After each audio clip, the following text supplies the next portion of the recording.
और दूसरी बात पुण्यात्माओं, एक ये कॉमन सेंस की बात है जो आप लोगों ने विचार करनी चाहिए। आज तो धरती पे खुद संत रामपाल जी भगवान के रूप में वो कबीर परमात्मा प्रकट है। जब परमात्मा काल भगवान के सामने आए प्रथम बार जोगजीत रूप में, किस रूप में? अपने पुत्र जोगजीत के रूप में। अपने भाई का रूप बनाने के लिए भी ये विचार करने की बात है पुण्यात्माओं। इस काल भगवान ने 21 ब्रह्मांड के स्वामी ने अपने भाई जोगजीत का रूप बनाने के लिए, जोगजीत वाला रूप धारण करने के लिए भी इसने जोगजीत जी से आज्ञा लेनी पड़ी, उसने परमिशन लेनी पड़ी कि जी एक वरदान और दे दो, ये मैं आपका रूप बना सकूं। अभी आपने जो सुना सत्संग में, इसने जोगजीत जी से रूप मांगा, आज्ञा ली, पहले आदेश लिया। बगैर आदेश के, बगैर आज्ञा के जो काल भगवान अपने भाई का रूप नहीं बना सकता, वो अपने बाप का रूप कैसे बना लेगा? ये विचार करने की बात है, कॉमन सेंस की बात है। परमात्मा नहीं बताएंगे सत्संगों में, ये आपने निष्कर्ष निकालना पड़ेगा फिर। अरे जो 21 ब्रह्मांड का स्वामी है तो वो जीव है, तो वो भी दो कूड़ी का उस भगवान के आगे। काल जो पीसे पीसना जोरा है परिहार, ये दो असल मजूर है मेरे साहिब के दरबार। ये तो भगवान के नौकरी तो हैं दोनों, काल और दुर्गा। ये आप और हमारे भाई बहन ही तो हैं। जैसे इसको भगवान ने वहां से निकाला, ऐसे ही हमारे को निकाल दिया। हम सब एक ही कैटेगरी के तो हैं। ये भी तो हमारी भक्ति से अपने 21 ब्रह्मांड चला रहा है, टैक्स ले लेके। तो सब हम भगवान के नौकर हैं, भगवान के तो हम कुत्ते हैं, चाहे दुर्गा हो, चाहे काल हो, चाहे मैं हूं, चाहे आप हो। तो जो 21 ब्रह्मांड का स्वामी अपने बड़े भाई जोगजीत का रूप भी बिना उसकी आज्ञा के नहीं बना सकता, सोचिए वो 21 ब्रह्मांड का स्वामी अपने बाप का रूप कैसे बना लेगा? संत रामपाल जी भगवान का रूप कैसे बना लेगा? रूप तो छोड़िए, उसको मालूम पड़ जाए कि नीचे भगवान आया हुआ तो उसका कलेजा फट जाए। ये तो परमात्मा ने उस पर मेहर कर रखी है, जो परमात्मा उसको अपने वास्तविक रूप के दर्शन नहीं होने दे रहे। और पीले पर्चों में लिखा जाता है मेरे रूप में काल आ जाएगा। ये तो ज्ञान निर्धारित करेगा, परमेश्वर के सत्संग तय करेंगे कि संत रामपाल जी के रूप में काल आ सकता है या नहीं आ सकता। और यदि संत रामपाल जी महाराज जी के रूप में काल आ सकता तो पुण्यात्माओं, आज तक का रिकॉर्ड है, सन 1994 से लेके आज 2021 तक मुझे संगत में एक भी व्यक्ति ऐसा बता दो, लाखों की संख्या में भगत हैं और काल पूरी तरह से चौकन्ना है। वो कोई भी ऐसी सूक्ष्म चाल चलने में वो कसर नहीं छोड़ रहा। साम दाम दंड भेद कोई भी घटिया नीति अपनाने में इस समय वो चूक नहीं कर रहा। अगर वो संत रामपाल जी महाराज जी का रूप बनाने में सक्षम होता तो पुण्यात्मा अब तक तो ना जाने कितने लाखों भक्तों के सामने वो प्रकट हो चुका होता। लेकिन 27 साल के भक्ति इतिहास में कोई भी भगत मुझे ये बता दो, भले ही वो नाम तोड़ के अपने घर पे बैठा है भक्ति छोड़ के, वो भी मुझे ये बता दो कि संत रामपाल जी के रूप में मेरे सपने में मेरे सामने काल आया था। या आज तक इस भक्ति इतिहास का चारों युगों से उठा के देख लो, त्रिकुटी पे उस परमात्मा के रूप में काल आया हो, बता दो। त्रिकुटी पे भी परमात्मा के रूप में काल आया हो और कौन से भगत को ठगा, उस भगत का नाम बता दो।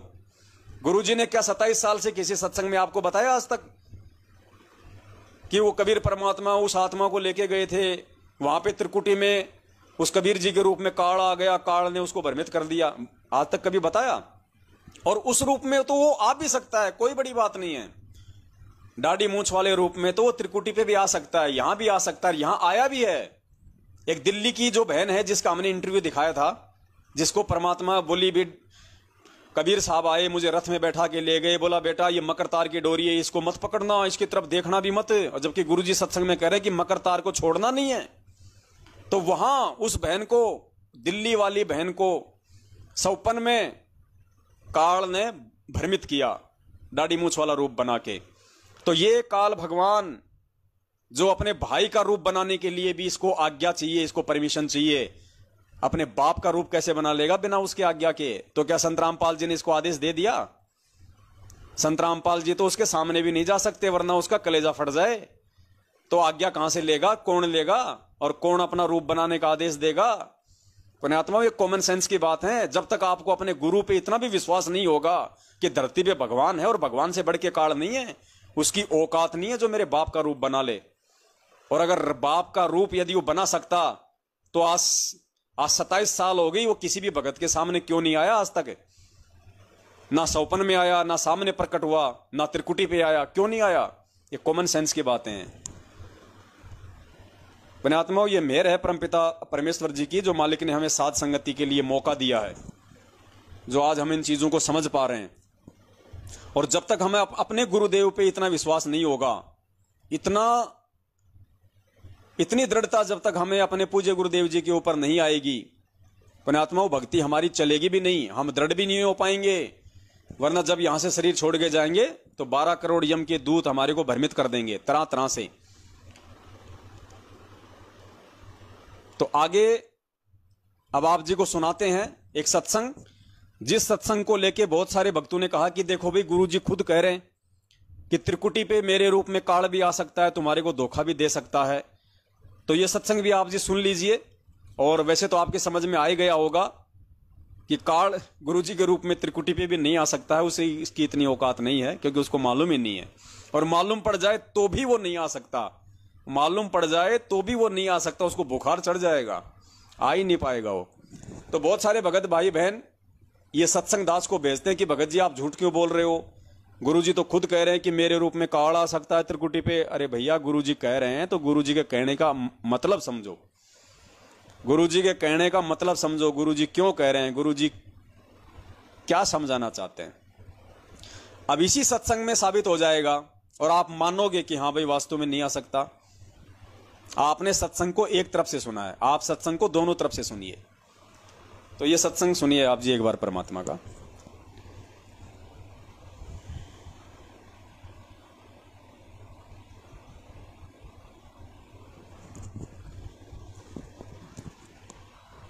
आपको एक और गाइडलाइन दी जाती है, आपको एक और हिदायत दी जाती है कि जब आप गुरु जी के पास जाते हो, प्रणाम करते हो, इस समझ लेना पुण्यात्माओं, परमात्मा की वाणी है कि गुरु गोविंद कर जानियो और रहियो आज्ञा माय, मिले तो दंडवत बंदगी नहीं पल पल ध्यान लगाए। अब जैसे आप यहां से जाओगे शरीर छोड़ के, ये तो छूटेगा, आपको मालूम है सबको। हम चाहते तो नहीं है कभी मृत्यु हो, लेकिन या तो होगी वो मालिक के आधार पे है। अब तो आप भक्त होगे, आपकी मृत्यु तो भगवान कबीर साहब के हाथ में है। आप कहोगे तब होगी, कई बार कह लोगे जब होगी। अब काल नहीं मार सकता आपको, अकाल मृत्यु नहीं मर सकते आप, अगर नियम ठीक रहे। अब बताओ, गुरुजी कह रहे हैं कि आप जब चाहोगे तब आपकी मौत होगी, अकाल मौत नहीं मर सकते, काल नहीं मार सकता आपको, काल हाथ नहीं लगा सकता। अब बताइए फिर ये कोरोना से ये हजारों भक्तों की अकाल मौतें हुई है, सारनाम तक की, वो काल ने हाथ क्यों लगा दिया भाई? वो महाराष्ट्र के 12 भक्तों की एक्सीडेंट में मौत हुई, काल ने क्यों पकड़ लिया भाई? बताइए। ये आज लोग मरने लग रहे हैं, भगत क्यों मार रहा है उनको काल? क्योंकि मैनेजमेंट खुद काल प्रेरित है, काल का एजेंट है, उसने सभी भक्तों की मर्यादा तुड़वा रखी है। कोई भी भगत परमेश्वर की मर्यादा में नहीं है, सत्सेवकों को छोड़ के, जो साध संगति से जुड़े हुए हैं। और जो लोग मैनेजमेंट के पीछे हैं और जो सोच रहे हैं कि हम तो भक्ति कर रहे हैं, पुण्यात्माओं आपकी बैटरी चल रही है, और जिस दिन बैटरी समाप्त हो जाएगी, आज से पहले भी वो भाई यही सोच रहे थे कि हम भी भक्ति कर रहे हैं। अभी 4-5 दिन पहले की न्यूज आपने देखी होगी, मध्य प्रदेश के बैतूल नामदान केंद्र पे कोई राजू दास नाम का कोई सेवादार था, 30-35 साल का, एक्सीडेंट में मौत हुई उसकी, ऑन द स्पॉट वहीं मर गया मोटरसाइकिल से। उसकी लाश की फोटो भेजी है भक्तों ने, खून से लथपथ रोड पे पड़ा है मरा हुआ। क्यों मर गया भाई? वो तो सेवादार था, नामदान केंद्र पे सेवा कर रहा था। अरे जो खुद लोगों को नाम शुद्ध करवाता उसका तो नाम खंड हो ही नहीं सकता, तो वो अकाल मौत क्यों मरा? बताइए। जब गुरुजी कह रहे मेरे भगत को काल हाथ नहीं लगा सकता, तो उसको किसने हाथ लगाया भाई? इतनी दर्दनाक अकाल मौत बेरहमी से एक्सीडेंट में मोटरसाइकिल से किसने मारा? पुण्यात्मा इस बहम में मत रहना, बैटरी चल रही है, जब तक चल रही है चाहे कितने कुकर्म करो भगवान हाथ ही नहीं लगाएगा। जिस दिन बैटरी डिस्चार्ज हो जाएगी, उस राजू दास जैसी हालत होगी, कोई नहीं बचाएगा। और जो 90% संगत है मैनेजमेंट के पीछे चल रही है, आज उनके पास सिर्फ एक ही रास्ता है, यदि वो चाहते हैं आने वाले विनाश के समय में अपना बचाव करना, अपने परिवार का बचाव करना, सिर्फ एक ही कि साध संगति से जुड़ो, और साध संगति से जुड़ के और गुरुदेव को दंडवत प्रणाम करके अपने घर से परमेश्वर से नाक रगड़ के माफी मांगो कि परमात्मा जाने अनजाने में दास से जो भी गलतियां हो गई परमात्मा उनके लिए क्षमा प्रार्थी हूं। आगे परमात्मा सौपन में भी कभी काल एजेंट सतलोक आश्रम मैनेजमेंट वालों का और आपके कलयुगी परिवार वालों का, बेटा बेटी भाई बंधु रिश्तेदारों का सौपन में भी संग नहीं करूंगा। किसी को एक ज्योति पाठ और दान के नाम पे चवन्ने नहीं दूंगा जब तक आप नहीं आ जाओगे जेल से। और परमेश्वर ज्ञान को आधार बना के अपने सत्सेवक भाई बहनों के साथ साथ संगति से जुड़ के आपकी भक्ति करूंगा।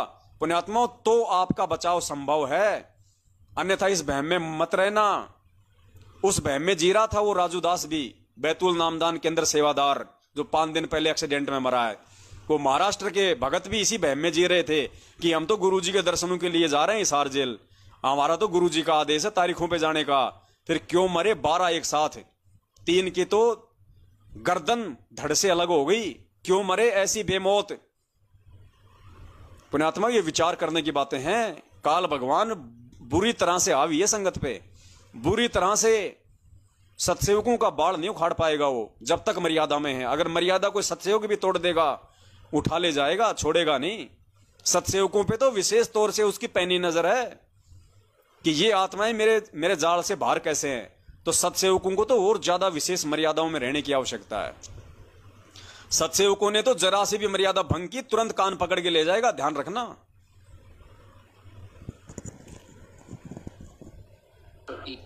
हम चाहते तो नहीं है कभी मृत्यु हो, लेकिन या तो होगी वो मालिक के आधार पे है। अब तो आप भक्त हो गए, आपकी मृत्यु तो भगवान कबीर साहब के हाथ में है। आप कहोगे तब होगी, कई बार कह लोगे जब होगी। अब काल नहीं मार सकता आपको, अकाल मृत्यु नहीं मर सकते आप अगर नियम ठीक रखोगे।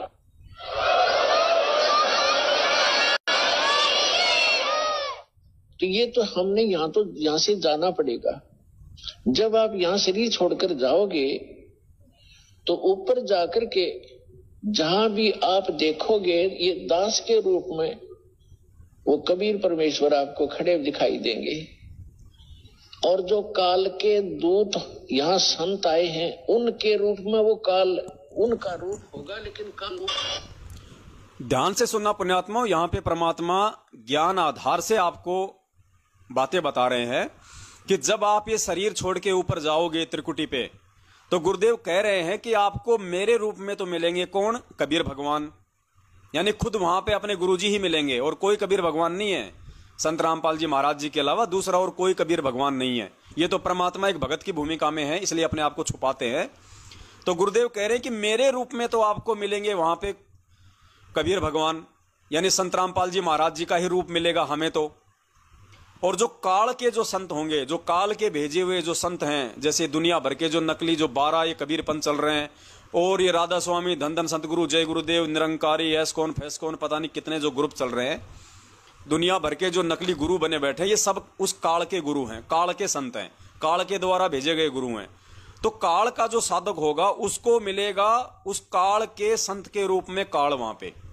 यानी जैसे राधा स्वामी वालों का जो गुरु है, तो वहां पे जब राधा स्वामी वाला कोई भगत वहां जाएगा त्रिकुटी पे, तो वहां पे उसका गुरु नहीं मिलेगा, उसके गुरु के रूप में काल बैठा मिलेगा उसको, और वो उसको भ्रमित करके ले जाएगा। ऐसे ही हम जब जाएंगे त्रिकुटी पे तो हमें अपने गुरुजी मिलेंगे वहां पे, हमें परमात्मा मिलेंगे, अपने सतगुरुदेव जी मिलेंगे वहां पे। तो ये 2 बातें गुरुजी यहां पे साफ कर रहे हैं, क्लियर है। यानी काल जो कबीर जी का जो भगत है, संत रामपाल जी का जो भगत है, उसका रूप नहीं बना पाएगा।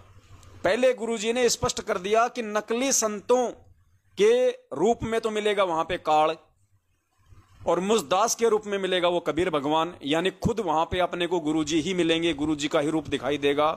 ये तो है बिल्कुल बात 100/100 क्लियर। अब आगे गुरुजी इसमें क्या कहेंगे? आगे गुरुजी कहेंगे कि आपको एक और हिदायत दी जाती है।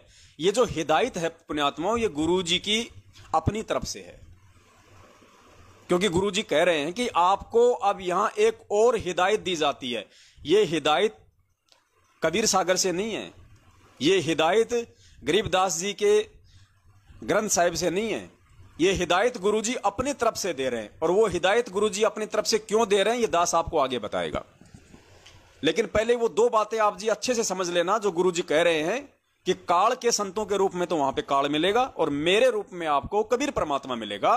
फिर गुरुजी कह रहे हैं कि आपको एक और हिदायत दी जाती है, यानी शास्त्रों से हटके अपनी तरफ से गुरुजी एक हमें और हिदायत देते हैं। वो क्यों देते हैं? अकाल मृत्यु नहीं मर सकते आप अगर नियम ठीक रखोगे।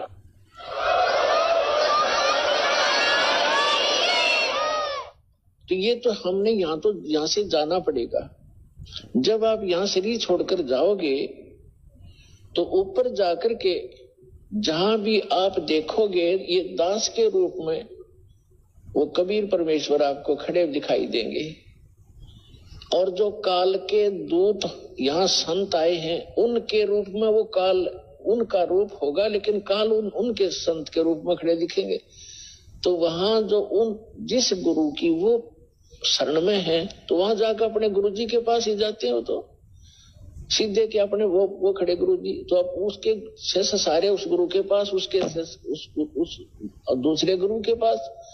तो वहां काल भी आता है जो उसने संत भेज रखा है इन जीवों का नाश करने के लिए, और परमात्मा आता स्वयं जिसने अपना संत भेज रखा है जीवों का विकास करने के लिए। तो इस दास के रूप में आपको वहां परमात्मा मिलेंगे।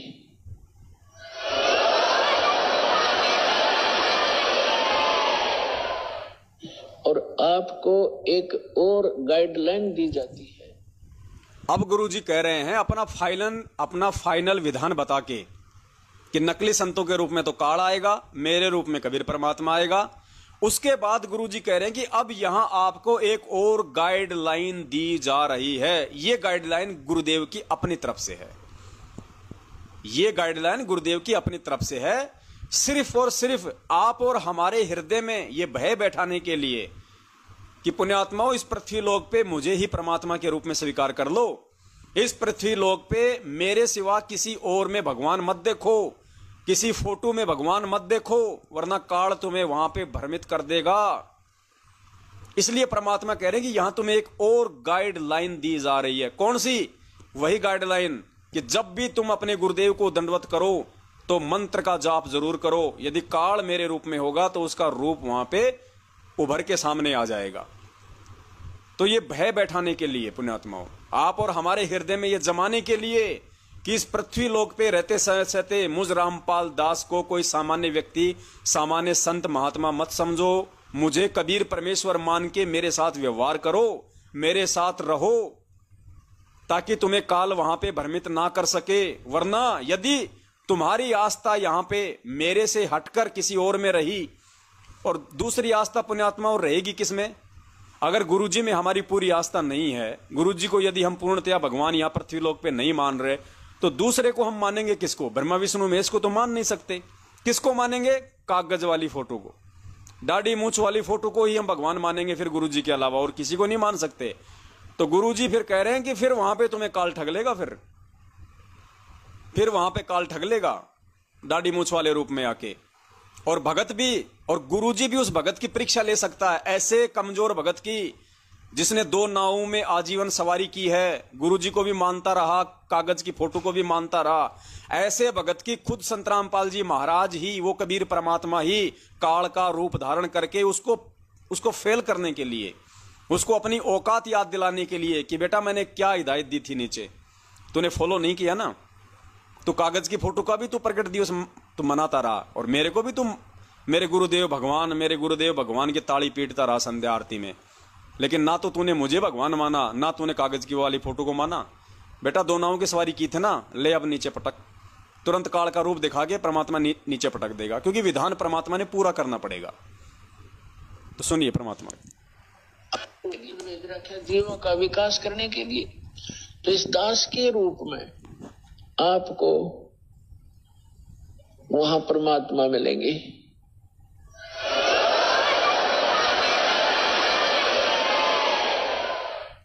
और आपको एक और गाइडलाइन दी जाती है, आपको एक और हिदायत दी जाती है कि जब आप गुरु जी के पास जाते हो, प्रणाम करते हो, तो उसमें एक अभ्यास बनाओ कि सतनाम का सुमन अवश्य करें। प्रथम नाम मिला है तो प्रथम का अवश्य करें। जैसे प्रणाम करते करते भी आप एक सांस का सेवन आसानी से कर सकते हो। और उससे क्या होगा, जैसे यहाँ तो आपका अभ्यास बना रहेगा, भक्ति तो करनी है, तो उससे क्या होगा, जैसे आप सतलोक वहां जाओगे, एक चिरकुटी, एक इंटरनेशनल एयरपोर्ट समझ लो चिरकुटी, जब वहां पहुंचोगे तो वहां आपको परमात्मा मिलेंगे दास के रूप में, और वहां काल भी धोखा देने के लिए इस दास का रूप बना सकता है। तो उसमें आप जी ने सिमरण करना है सतनाम का, क्योंकि वहां जाएगा तो सतनाम ही होगा आपके पास, सारनाम तो होगा ही होगा, सतनाम भी होगा। तो सतनाम का और सारनाम का जाप करना है। तो सतनाम का जाप करने मात्र से, और प्रथम मंत्र भी अगर प्राप्त है, इसमें प्रथम और लास्ट 2 मंत्र हैं इस 7 मंत्रों में, तो ये दोनों मंत्र भी गजब के मंत्र हैं। इनका भी जाप करने से क्या होगा, यदि सामने काल परमात्मा की बजाय स्वयं आकर के दास का रूप बनाकर खड़ा हो जाएगा, तो इस सिमरन से उसका तुरंत चेहरा बदल जाएगा, उसके ऊपर का आवरण हट जाएगा, उसकी वास्तविकता वो भूंडी शकल दिखाई देगी, फिर आप अपने आप दूर हो जाओगे। अब काल तो गुरु जी का रूप बना ही नहीं सकता, क्योंकि उसको पता ही नहीं है। ये परमात्मा ने पहले ही स्पष्ट कर दिया। अगर उसको मालूम पड़ जाए कि भगवान धरती पे है, उसका तो कलेजा फट जाए, तो वो कैसे रूप बना लेगा। पुण्यात्माओं, ये विधि है। गुरु को कीजिए दंडवत कोटि कोटि प्रणाम। हम गुरुदेव को जब दंडवत करते हैं, पुण्यात्माओं, गुरुदेव को दंडवत करते समय मंत्र का जाप करना, ये कंप्लीट ये दंडवत की विधि है।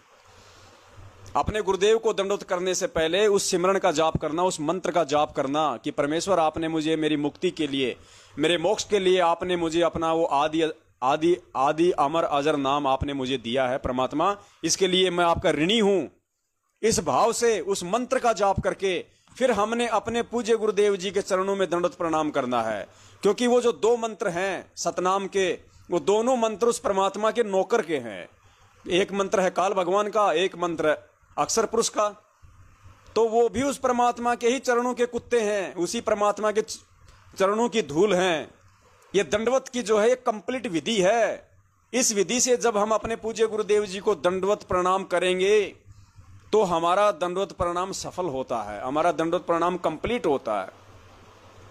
हमने ये सोच के वो दंडवत प्रणाम करते समय मंत्रों का जाप नहीं करना, और ना मन में ये कभी भाव लाना कि मेरे गुरु के रूप में काल आ जाएगा, अगर काल होगा तो उसका चेहरा सामने आ जाएगा। नहीं, अगर ये सोच के करोगे तो आपको हमेशा शंका रहेगी।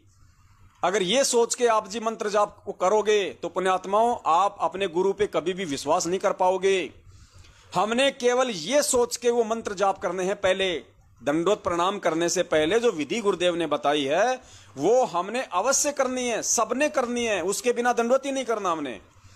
जब भी हम अपने पूज्य गुरुदेव जी जब सामने हों और गुरुदेव को जब हम दंडवत करें, या हम अपने घर पे जो दरबार है वहां हम गुरुदेव को दंडवत करें, तो पहले जिसको जो भी मंत्र मिला हुआ है, जिसको प्रथम में नाम मिला हुआ है, जिसको सतनाम मिला हुआ है, सारनाम तो इन लोगों ने फर्जी दे रखा। अगर गुरुजी ने आपको यदि सारनाम दे रखा है, चाहे कुछ भी मंत्र दिया हो, उस सारनाम का जाप करना है।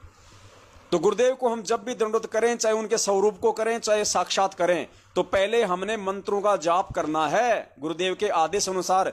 लेकिन यह सोच के नहीं करना कि कहीं गुरुजी के रूप में कहीं वो काल ना खड़ा हो, फिर तो आप अपने बाप पे शक कर रहे हो, आप अपने गुरु पे शक कर रहे हो, संदेह कर रहे हो।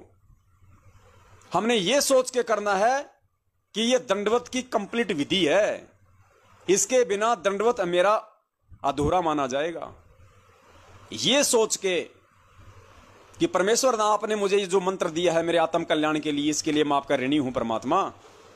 ये सोच के, ये कंप्लीट विधि जान के दंडवत प्रणाम की कि मैं उस सारी सृष्टि के रचनहार उस कबीर भगवान के चरण कमलों में दंडवत कर रहा हूं,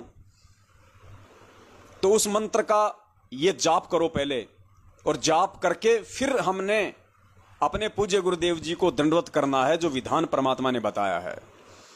क्योंकि अब आप साध संगति से जुड़ गए हो, अब आपको परमेश्वर ने अपने तत्व ज्ञान से परिचित कर दिया है, अब आपने अपने मन में यह शंका या भय रख के दंडवत प्रणाम करते समय मंत्र जाप नहीं करना कि कहीं गुरुजी के रूप में काल ना हो। फिर तो आप अपने बाप पे शक कर रहे हो, जब आपको इतना विश्वास नहीं है। जब गुरुजी ने कह दिया कि उस काल को अगर मालूम पड़ जाए कि भगवान धरती पे आया हुआ है तो उसका कालजा फट जाए, तो तेरे गुरु का रूप कहां से बना लेगा? उसकी औकात कहां है तेरे गुरुजी के आसपास भी आने की, उसके सामने भी खड़ा होने की? तो यदि आप ये सोच के दंडवत प्रणाम करते हो कि अगर काल होगा तो उसका रूप उतर जाएगा, इसका मतलब दंडवत प्रणाम करने से पहले तो आप अपने गुरुजी को काल के रूप में देख रहे हो। आपको विश्वास ही नहीं है, यानी वो मंत्र जाप करने से पहले और दंडवत करने से पहले तो आपको विश्वास ही नहीं है कि मेरे सामने जो खड़ा है काल है या गुरुजी है। तो बताइए, आप तो अपने बाप पे शक कर रहे हो। कैसे फिर कैसे आप एक विश्वासी भगत आप जी कहला सकते हो? यानी दंडवत करने के बाद ही आपको विश्वास होगा कि हां गुरुजी थे भाई। उससे पहले तो आप खुद अपने गुरु को काल समझ रहे हो। पुण्यात्माओं, हम सत्सेवक हैं, हमारी रग रग में, हमारी नस नस में यह समा जाना चाहिए कि धरती पे कबीर भगवान प्रकट है, गुरुदेव कबीर परमेश्वर हैं, भगवान है धरती पे, मेरा गुरु, ये मेरा सौभाग्य है। काल तो आसपास भी नहीं फटक सकता, ना सौपन में, ना धरती पे, ना त्रिकुटी पे, ध्यान रखना। तो हमने केवल अपने पूज्य गुरुदेव जी के प्रति ही अपना समर्पण भाव रखना है, अपनी श्रद्धा, अपनी लगन, अपनी निष्ठा, सब कुछ। कागज की फोटो को हमने घर में कोई स्थान नहीं देना है, क्योंकि वो रूप परमात्मा का नहीं है। गुरुदेव ने स्पष्ट कर दिया अपने सत्संगों में। और वो रूप हमने इसलिए भी नहीं रखना क्योंकि वो रूप में काल हमें भ्रमित भी कर सकता है, उस रूप में काल हमें ठग भी सकता है। और वो रूप हमारे घर में रहेगा तो जरूर हमारी उसमें आस्था रहेगी। इसलिए हमने उस फोटो को बिल्कुल वहां से हटा देना है। यदि किसी के दरबार में दाढ़ी मूछ वाली फोटो है तो ससम्मान उसको वहां से हटा देना है, बहते हुए जल में उसको प्रवाह कर देना है।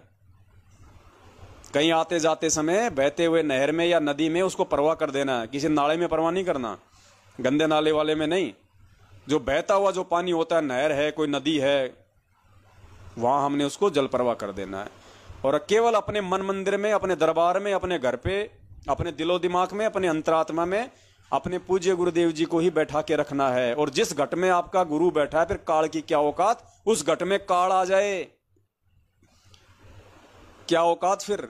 और आज तक आया है तो कोई एक तो बता दो, कोई 27 साल में अगर काल ये रूप बनाने में सक्षम होता या काल किसी भगत के सौपन में आने में सक्षम होता तो 27 साल हो गई, किसी एक के तो आया होता। कोई एक भी तो बता दो खड़ा होके सत्संग में या संगत में कि साहब गुरुजी के रूप में काल आए थे, कोई तो बता दो। पुण्यात्माओं, इतना विश्वास होगा तब ये भक्ति आगे चलेगी। अगर हम गुरुजी को सामान्य व्यक्ति मान के चलेंगे, कबीर परमात्मा का भेजा हुआ दूत मान के चलेंगे, संदेश वाहक मान के चलेंगे, तो हो गई हमारी भक्ति पूरी। फिर तो ये जो हिदायत जो दी है हमें परमात्मा ने कि दंडवत करते समय आपने मंत्र का जाप करना है, वो सिर्फ और सिर्फ इसलिए कि हमारा दंडवत कंप्लीट हो। क्योंकि जब हम मंत्र का जाप वो करेंगे, सतनाम का जब हम जाप करेंगे अपने गुरुदेव को दंडवत करते समय, तो गुरुजी ने क्या बताया, सतनाम का जाप होता है 3 विधि से, सुरति, नृत्य, मन और पवन, 4 विधि से। सुरत, नृत्य, मन और पवन, यानी सारा जो ध्यान है वो उन मंत्रों पे होगा और अपने गुरु चरणों में होगा। तो इतने ध्यान से जब हम अपने गुरुदेव को दंडवत करेंगे तो वो कंप्लीट वो दंडवत माना जाता है, उसका लाभ मिलता है, उस दंडवत का लाभ मिलता है। फिर हमें ये दिन में 20 बार हम जो दंडवत करते हैं, उठते बैठते, इसका कोई लाभ नहीं है। दंडवत की कुछ मर्यादाएं हैं। आधीनी के साथ, विनम्रता के साथ गुरु को भगवान मान के दंडवत करोगे। उन मंत्र, जो भी मंत्र आपको मिला है, पहले उस मंत्र का जाप करके, जिस भी विधि से वो मंत्र जाप किया जाता है, सुरति, नृत्य और मन से, जो प्रथम नाम है सुरति, नृत्य, मन और पवन से जो है सतनाम बताया गुरुजी ने, और जिनको सार नाम दिया है परमात्मा ने, उसकी क्या विधि बताई है, उस विधि से जब हम एकाग्रचित होके अपने गुरुदेव के चरण कमलों में ध्यान लगा के जब हम उनको दंडवत करेंगे, तब वो दंडवत की जो वो यज्ञ है, उस यज्ञ का हमें फल मिलेगा। और इस भाव से जब हम गुरुदेव को हम दंडवत करेंगे तो काल आपके घट में समा ही नहीं सकता। और काल तो वैसे आ ही नहीं सकता, परमात्मा ने स्पष्ट कर दिया, कलेजा फट जाएगा, कलेजा। अब एक उदाहरण और देते हैं आपको कि स्वयं वो परमात्मा ही अपने कच्चे पक्के से भगत की परीक्षा लेने के लिए ज्योति निरंजन का रूप बना लेता है, क्योंकि परमात्मा समर्थ है, ये किसी का भी रूप बना सकता है, इसको आज्ञा लेने की आवश्यकता नहीं है। संत रामपाल जी महाराज जी को यानी उस कबीर परमात्मा को काल का रूप बनाने की परमिशन लेने की आवश्यकता नहीं है। वो ब्रह्मा विष्णु महेश का रूप बना सकता है, वो किसी का भी रूप बना सकता है, देवी देवता का रूप बना सकता है, अपने भगत का रूप बना सकता है। जब शंकर भगवान के पीछे हाथ में लेके वो कड़ार भस्मासुर भाग रहा था उसको मारने के लिए, तो पीछे से पार्वती का रूप बना के भस्मासुर को किसने भस्म किया? पार्वती का रूप किसने बनाया? कबीर परमात्मा ने, संत रामपाल जी भगवान ने। तो क्या पहले शंकर जी से आज्ञा ली थी परमात्मा ने कि भाई तेरी औरत का रूप बना सकता हूं? नहीं बना सकता। ली थी आज्ञा? पुण्यात्माओं, ये खेल है, परमात्मा समर्थ है, वो चाहे जिसका रूप बना ले, उसको आज्ञा लेने की आवश्यकता नहीं है। हिरणाकुश की छाती फाड़ने के लिए परमात्मा ने नरसिंह रूप धारण किया, तो क्या परमात्मा ने किसी से आज्ञा ली थी? पुण्यात्माओं, ये समर्थ भगवान है, ये किसी का भी रूप बना सकता है। और एक सत्संग दास ने आपको सुनाया था गुरुदेव का, आदरणीय गरीबदास जी महाराज जी का। जब गरीबदास जी महाराज जी ने वो लगान नहीं दी राजा को, तो राजा ने गरीबदास जी महाराज जी को और कुछ किसानों को अपने वहां पे दरबार में बुलाया और वहां पे उनको भूखे शेर के सामने डाल दिया। गरीबदास जी महाराज जी को एक आम व्यक्ति समझ के, हरियाणा का एक जाट समझ के, एक किसान समझ के, तो गुरुदेव ने बताया उस सत्संग में कि वो जो शेर था वो गरीबदास जी महाराज जी के सामने आते ही वो कुत्ते की तरह बैठ गया और पूंछ हिलाने लग गया और उनके पैरों को चाटने लग गया। लोग ये देख के हैरान हो गए। उसी समय गरीबदास जी महाराज जी, जितने भी लोग वहां पे जो वो तमाशा देखने के लिए आए हुए थे, राजा रानी सब, जो जिसकी पूजा करता था, जो जिसको अपना इष्ट भगवान मानता था, उसी के रूप में गरीबदास जी ने सबको दर्शन दिए। मान लीजिए कोई हनुमान का पुजारी था तो गरीबदास जी उनको हनुमान जी के रूप में दर्शन दे रहे हैं, कोई श्याम जी का पुजारी था तो श्याम जी के रूप में, कोई बालाजी का पुजारी तो बालाजी के रूप में, कोई भैरू जी की पूजा करता तो भैरू जी के रूप में दिखाई दिए। और फिर क्या बताया गुरुदेव ने कि राजा को गरीबदास जी महाराज जी ने काल का रूप दिखाया। तो ये समर्थ भगवान है, काल का रूप क्यों नहीं बना सकता? ये महाकाल का रूप बना सकता है। ये तो अक्षर पुरुष के लोक में भी दिन में पता नहीं कितनी लीलाएं करता है। ये समर्थ भगवान है। अब एक सत्संग सुनाते हैं आपको। इस सत्संग से बिल्कुल आपको ये क्लियर हो जाएगा कि परमात्मा ही सारे खेल खेलता है। यदि त्रिकुटी पे अपने भगत के सामने, कौन से भगत के सामने जो कच्चा पक्का सा होगा, जो पृथ्वी लोक पे अपने गुरु को भगवान नहीं मान पाया होगा, जो पृथ्वी लोक पे संत रामपाल जी महाराज जी का जो प्रकट दिवस नहीं मनाएगा, जो सात संगति से जुड़ के ज्ञान को आधार नहीं बनाएगा, उस भगत को नीचे वापस पटकने के लिए अपने विधान अनुसार, जो आज गुरु जी कह रहे हैं कि मेरे रूप में काल आ सकता है, तो परमात्मा जो कह रहे हैं उसको परमात्मा सच भी करके दिखाएंगे। ठीक है? तो उस रूप में उस कच्चे पच्चे उस कच्चे पक्के से भगत को जब वो त्रिकुटी पे जाएगा, जो पृथ्वी लोक पे पूर्णतया जो भगत नहीं बना है, अपने इस विधान अनुसार कि मेरे रूप में वहां पे काल आ सकता है, जो अपने गुरु पे समर्पित नहीं होगा, तो खुद ये कबीर परमात्मा, खुद ये संत रामपाल जी महाराज ही काल का रूप धारण करके अपने उस विधान अनुसार उस भगत को फिर नीचे पटकेगा। सुनिए आप जी अब एक सत्संग।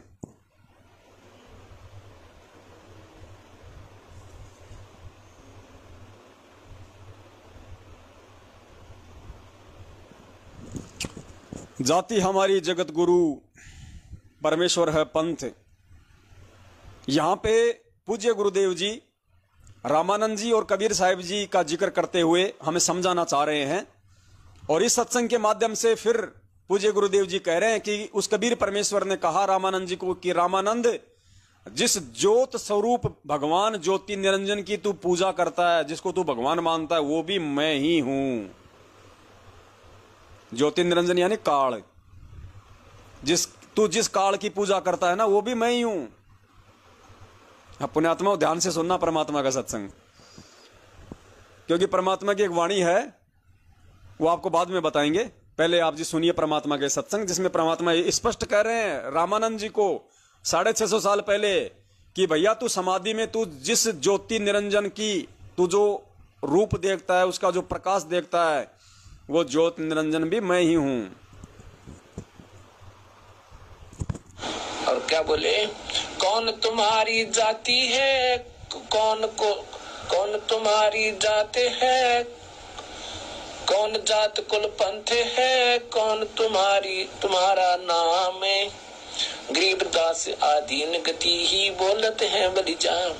कौन जात कुल वंश है, कौन जात कुल पंथ है, और कौन तुम्हारा नाम, क्या नाम है तेरा और क्या तेरा मंत्र है। पंथ माने वे ऑफ वर्शिप, कौन से रास्ते की, कौन सी मार्ग से तू भक्ति कर रहा है। कौन जात कुल पंथ है, कौन तुम्हारा नाम है, दास गरीब अधीन गति ही बोलते हैं बलिजाम। कति भी नम्र होकर बोलते हैं गरीबदास जी, जैसे कबीर साहब बोलते हैं अपने गुरुदेव को, रामानंद जी को, बहुत ही विनम्र भाव से। जात हमारी जगत गुरु परमेश्वर है पंथे, दास गरीब लिखत पड़े है नाम निरंजन कंथे।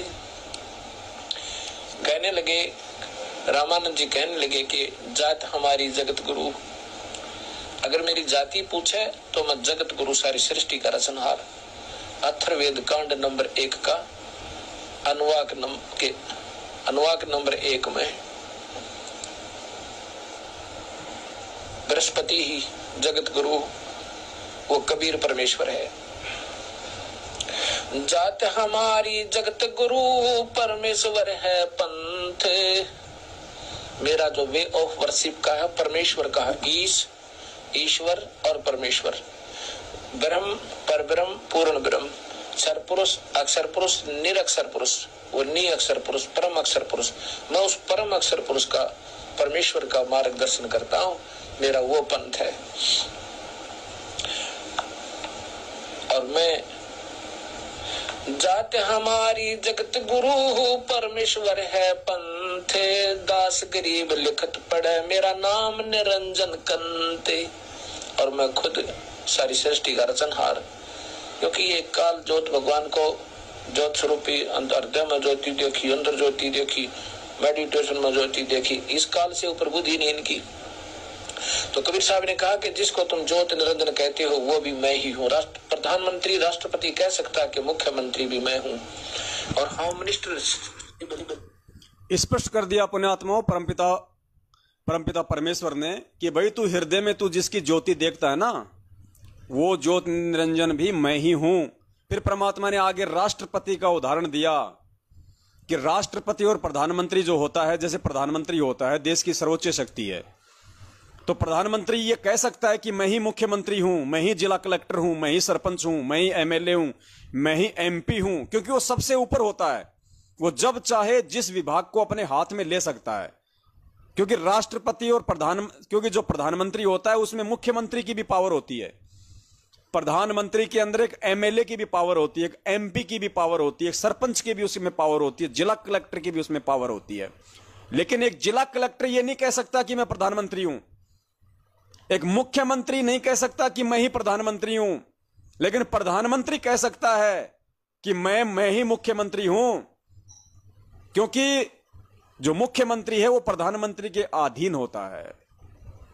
इसी प्रकार ये जो एक कबीर परमात्मा है, ये सारी सृष्टि का रचनहार है। ये जब चाहे जिसका रूप बना सकता है, जब चाहे जिस रूप में कोई भी लीला कर सकता है, लेकिन ये देवी देवता उस परमात्मा का रूप नहीं बना सकते, ये दुर्गा उस कबीर परमात्मा का रूप नहीं बना सकती, ये काल भगवान उस परमात्मा का रूप नहीं बना सकता। ये एग्जाम्पल दिया हमें परमात्मा ने, ध्यान से सुनना। रामानंद जी को क्या कह रहे हैं कि जिसकी तू हृदय में ज्योति देखता है ना, क्योंकि रामानंद जी तो किसकी पूजा कर रहे थे, काल की, ओम नाम की साधना करते थे, खाली वो ज्योति दिखाई देती थी, तो वो तो मतलब जो है वो ब्रह्म की पूजा कर रहे थे ना। तो परमात्मा कह रहे हैं कि जिस ज्योत निरंजन की तू जो समाधि में जो ज्योत देखता है वो भी मैं ही हूं। फिर परमात्मा ने एग्जाम्पल दे दिया आगे प्रधानमंत्री का, ध्यान से सुनना।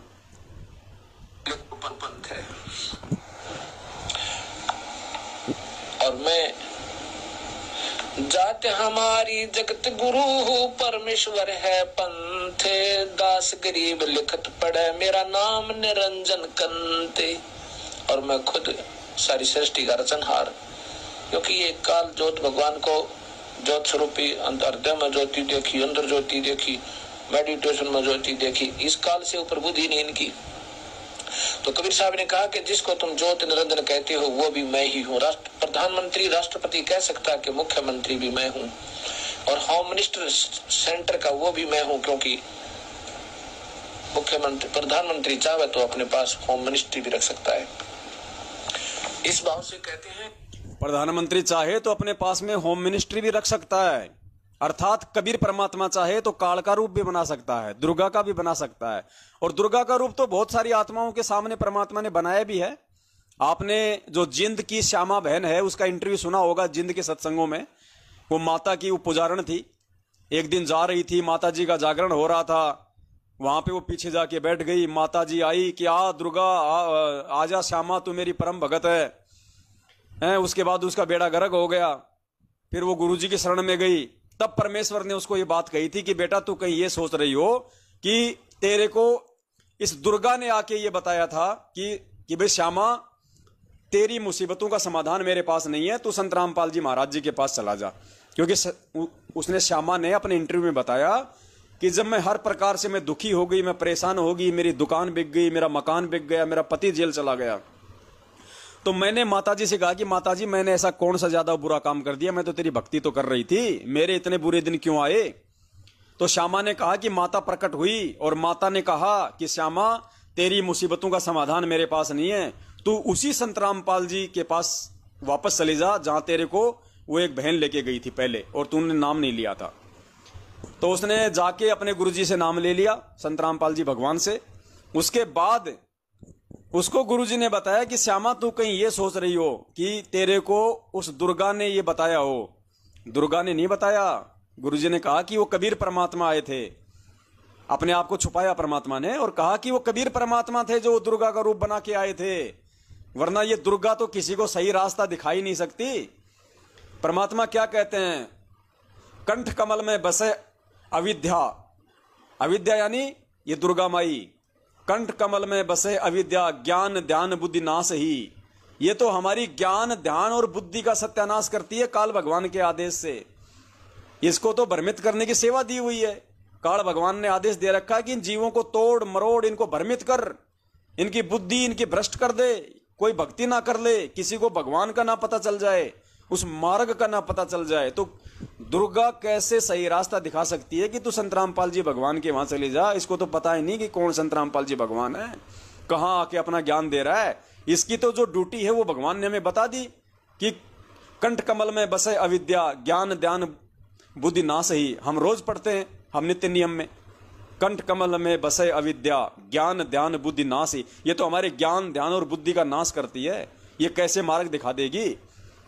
तो वो कबीर परमात्मा है जिसने दुर्गा का रूप बनाया और श्यामा को सही रास्ता दिखाया।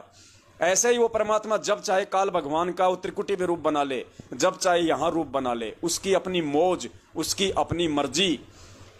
तो पुण्यात्माओं, इस प्रकार से परमपिता परमेश्वर जी के आशीर्वाद से हमने इस बात को समझना है। और जब तक हमारे हृदय में इतना विश्वास भी नहीं होगा अपने गुरुदेव के प्रति कि धरती पे मेरे गुरुदेव के अलावा कोई भगवान नहीं है, कोई परमात्मा नहीं है, और ये मेरा परम सौभाग्य है जो परमात्मा ने मुझे अपनी शरण में लिया, परमेश्वर ने मुझे दीक्षा दी, परमात्मा ने मुझे ये भक्ति का सौभाग्य दिया, परमेश्वर ने मुझे अपने चरण कमलों में जगह दी, अपने चरणों में परमात्मा ने मुझे धूल समझ के जगह दी।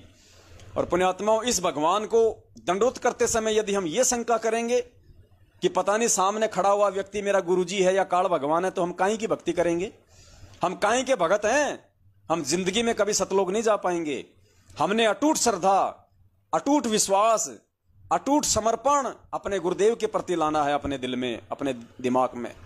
और किसी के लिए इस हृदय में कोई जगह नहीं होनी चाहिए, कोई जगह नहीं होनी चाहिए। जिस घट में भगवान बैठ गया वो घट मंदिर बन गया, मंदिर। उस मंदिर में तो रोंग विचार भी नहीं आने चाहिए, उस घट में तो किसी अन्य के लिए कोई जगह भी नहीं होनी चाहिए। अरे जब हम मर्यादा में हैं, हम गुरुदेव के कहे अनुसार भक्ति कर रहे हैं, हम गुरुदेव के सत्संग रूपी वचनों पे चल रहे हैं, हम किसी भी पेड़े पर्चे को नहीं मानते, हम किसी फर्जी ऑडियो को नहीं मानते, हम गुरुजी के सत्संगों को मानते हैं, तो ऐसे भगत के रूप में, ऐसे भगत के पास में काल आ कैसे जाएगा? और आ गया तो उसका बिगाड़ क्या लेगा? आ गया तो बिगाड़ क्या लेगा? पहली बात तो आ ही नहीं सकता, और आ गया तो काल तो आ नहीं पाएगा। अगर आपकी कोई परीक्षा लेगा तो आपका गुरु लेगा कि देखिए आपको मेरे ऊपर आपको कितना विश्वास है। और काल यदि किसी दूसरे रूप में आ गया तो आपका बिगाड़ क्या लेगा, क्योंकि वो तो भ्रमित करने की कोशिश करेगा, वो तो डराने की कोशिश करेगा, इस मार्ग से पथ भ्रष्ट करने की कोशिश जरूर करेगा।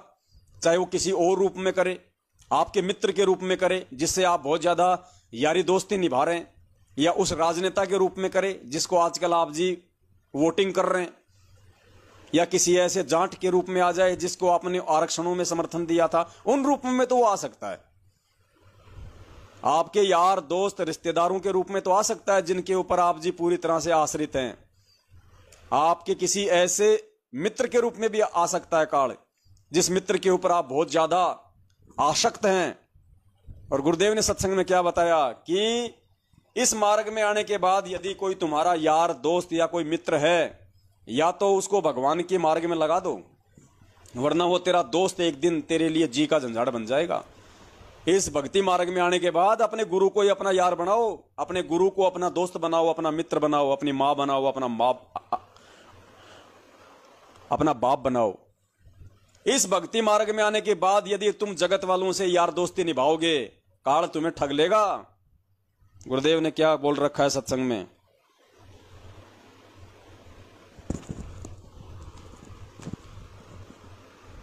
अगर तुम्हारी किसी यार दोस्त में भी कोई आस्था रह गई यहां पे, तो त्रिकुटी पे काल तुम्हारी उसी यार दोस्त का रूप बना के ठग लेगा तुम्हें, ध्यान रखना। वही व्यक्ति विचलित होगा जो गुरुदेव से प्यार नहीं करता, जो गुरुदेव पर पूर्ण आश्रित नहीं है। जैसे आप सत्संग में आते हो, यहाँ भी एक दूसरे से यारी जोड़न में लागे रहते हो, तो फिर वो भी आपको हानि कर जाए, क्योंकि काल वहां पर हो सकता है आपके किसी यहाँ बने हुए मित्र के रूप में खड़ा हो जाए और आप उसके साथ साथ उस दूसरे स्थान पर जा पहुंचो। इसलिए हम परमात्मा कहते हैं, गुरु को तजय बजय जो आना, ता पशुआ को फोकट जाना। यानी आप अपने गुरुदेव से मिलने जा रहे हो, आप अपने गुरुदेव के सत्संग में जा रहे हो, और दूसरी तरफ आपका कोई यार दोस्त आ गया जिसके आपके साथ बहुत ज्यादा उठ बैठ है, और वो कहेगा छोड़ना यार, आज नहीं चलेंगे यार, तुम्हारे सत्संग तो महीने में पता नहीं 3-4 बार होते हैं यार, अगली बार चले जाना, अब की बार चल वहां चलते हैं यार, मेरे एक रिश्तेदार है वहां पे, मेरे को भैंस लेके आनी है और मैं अकेला हूं, आते वक्त कौन मेरे साथ आएगा, चल यार। अब आप तो पहले से उसके ऊपर आश्रित है, उसकी बात को आप टाल नहीं सकते, तो आप उसके साथ चले जाओगे। अब क्या पता वो आपका वो त्रिकुटी वाला समय हो, क्या पता आप शरीर छोड़ चुके हैं, आप त्रिकुटी पे खड़े हैं और वहां पे आपकी वो परीक्षा हो रही है, काल आपके उस मित्र के रूप में आ गया और आपको वो भैंस लाने के बहाने आपको ले जाके नरक में ठोक देगा। इसलिए गुरुजी कह रहे हैं कि भ्रमित वही होगा जो अपने गुरुदेव पे पूर्णतया आश्रित नहीं होगा, अपने गुरुदेव के प्रति समर्पित नहीं होगा। तो हमने यहां किसी अपने दोस्त या सहेली के ऊपर समर्पित नहीं होना भैया, वो सामाजिक रिश्ते हैं, उनको केवल उतना ही रहने दो जितने वो जरूरी हैं। भक्ति मार्ग में जरा सा भी आंट आए उनको साइड में कर दो, भगवान से बड़े यार दोस्त नहीं है। एक बार फिर से सुनो पूज्य गुरुदेव जी का यह आदेश।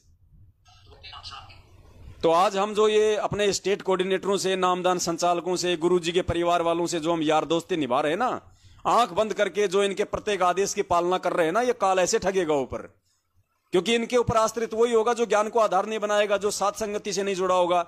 तो काल क्या करेगा, आके भ्रमित कर लेगा। और पुण्यात्माओं, ये पवन दास आपने भूलकर भी, पुण्यात्माओं, केवल परमेश्वर के ज्ञान को आधार बना के, ये पवन दास आपको जिस दिन भी इस परमात्मा के ज्ञान के विरुद्ध कोई बात बताए, कोई चीज बताए और जिसका कोई सबूत ना हो, पुण्यात्माओं, उस दिन टोका टाकी कर देना। और वो बात बिल्कुल आपने नहीं माननी है 1% भी भूल कर भी। अगर आप लकीर के फकीर बनते जाओगे, ये दास आज तो आपको परमपिता परमेश्वर के ये सत्संग दिखा रहा है, कल को मान लीजिए दास किसी कारण से यदि काल प्रेरित हो गया, भ्रमित हो गया, और फिर यदि मैं आपको अपने मुख से बातें बताने लग जाऊंगा जिनका कोई सिर पैर नहीं है और आप उन बातों को मानने लग जाओगे, तो काल मेरे रूप में आके त्रिकुटी से तुम्हें उठा ले जाएगा। क्योंकि तुम्हारी आदत बन जाएगी कि पवन दास जो बोल रहा है बिल्कुल सही बोल रहा है, और बिना प्रमाणों के तुमने मेरी बात पे तुमने यकीन कर लिया, गुरुदेव के ज्ञान को आधार तुमने बनाया नहीं, तो मेरे रूप में आके भी तुम्हें काल वहां से उठा ले जाएगा। अर्थात तुम्हारे किसी भी यार दोस्त और मित्र का रूप बना के वो तुम्हें भ्रमित कर सकता है। तो चाहे पवन दास हो, चाहे श्याम दास हो, चाहे मोहन लाल हो, चाहे मोहन भगोड़ा हो, चाहे गुरुजी का बेटा बेटी हो, चाहे आपका कोऑर्डिनेटर हो, केवल वही बात मानी जाएगी जो बातें गुरुदेव के सत्संगों से मेल खाएंगी। इसके अलावा चाहे कोई जी हो, कितना ही बड़ा जी हो, अगर कोई गुरुजी के सत्संगों के विपरीत बात बोलता है, उसी समय tata bye bye. Bhagat ji बात समझ में नहीं आ रही? ना ना ना ना, ये बात बिल्कुल मान्य नहीं होगी आपकी। बाकी बातें बिल्कुल स्वीकार्य हैं क्योंकि गुरुदेव के ज्ञान से मेल खाती हैं। ये बातें आप जो बोल रहे हो भगत जी बिल्कुल समझ से बाहर है बड़े भाई। नहीं नहीं नहीं, ये बात नहीं मानूंगा। इसमें कोई यार ये दोस्ती नहीं चलेगी, ध्यान रखना। इसमें कोई शर्मा शर्मी नहीं करनी है कि भगत जी को मना कैसे करें। आज मना नहीं कर पाओगे, कल को त्रिकुटी पे भी नहीं कर पाओगे और काल ठग ले जाएगा। सुनो पूज्य गुरुदेव जी के मुकम्मल से। वही व्यक्ति विचलित होगा जो गुरुदेव से प्यार नहीं करता, जो गुरुदेव पर पूर्ण आश्रित नहीं है। जैसे आप सत्संग में आते हो, यहाँ भी एक दूसरे से यारी जोड़न में लागे रहते हो, तो फिर वो भी आपको हानि कर जाए, क्योंकि काल वहां पर हो सकता है आपके किसी यहाँ बने हुए मित्र के रूप में खड़ा हो जाए और आप उसके साथ साथ उस दूसरे स्थान पर जा पहुंचो। इसलिए हम परमात्मा कहते हैं, गुरु को तजय बजय जो आना, ता पशुआ को फोकट जाना। तो पुण्यात्माओं, साथ संगति का मतलब यही है कि हमारे अंदर कोई भी वीक पॉइंट ना रह जाए। जब हमारा समय आ जाए, जब हमारा ऊपर चलने का समय हो, तो कोई भी वीक पॉइंट ना रहे, काल किसी भी तरीके से हमारे को ठग ना पाए। इसीलिए गुरुदेव ने हमें ये अनमोल सत्संग सुनाए, जिनको हम इस कान से सुनते हैं और इस कान से निकाल देते हैं। विचार नहीं कर पाते गुरुजी कहाँ क्या संकेत कर रहे हैं, परमात्मा हमें क्या समझाना चाह रहे हैं।